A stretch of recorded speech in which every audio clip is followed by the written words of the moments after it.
సమాధిని బద్దలు కొట్టుకుని బయటకు ఎందుకు వచ్చాడంటే గనుక నీ స్థితిగతులు మార్చడానికి, నీ పరిస్థితులు మార్చడానికి, నిందలు గుండా అవమానాలు గుండా వెళుతున్న నీ జీవితాన్ని చేయి పట్టుకుని లేవనెత్తడానికి. ఈ తల వచ్చిన ప్రియమిడా కుంగిపోతున్నావేమో, వెగసారిపోతున్నావేమో, నా జీవితం ఇంతే, నా బ్రతుకింతే, దీనికి ఏది పరిష్కారం లేదు అని ఆలోచన కలిగి ఈ పునరుత్థాన దినానికి స్థలం కూర్చున్నావేమో. నీ రూట్ని మార్చడానికి ఆయన దయగలిగిన నష్టం నీ కుటుంబం మీదకి రాబోతుంది. ఆ దయగలిగిన నష్టాన్ని చూడటానికి నీ మనోనంతా తెరవబడాలా. నీ నేత్రాలు తెరవబడితే నువ్వు చూడగలవు. నేత్రాలు తెరవబడితే చూడగలవు. నేత్రాలు తెరవబడకపోతే చూడలేవు.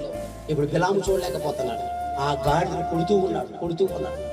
మనం కూడా దేవుడు చేసే కార్యాలు చూడకుండా మన జీవితాన్ని మనమే, మన బ్రతుకును మనమే నిర్మించుకుంటా ఉంటాం.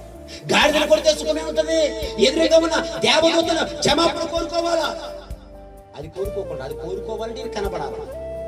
కనబడితేనే అప్పుడు ఈయన క్షమాపణ కోరుకోగలడు.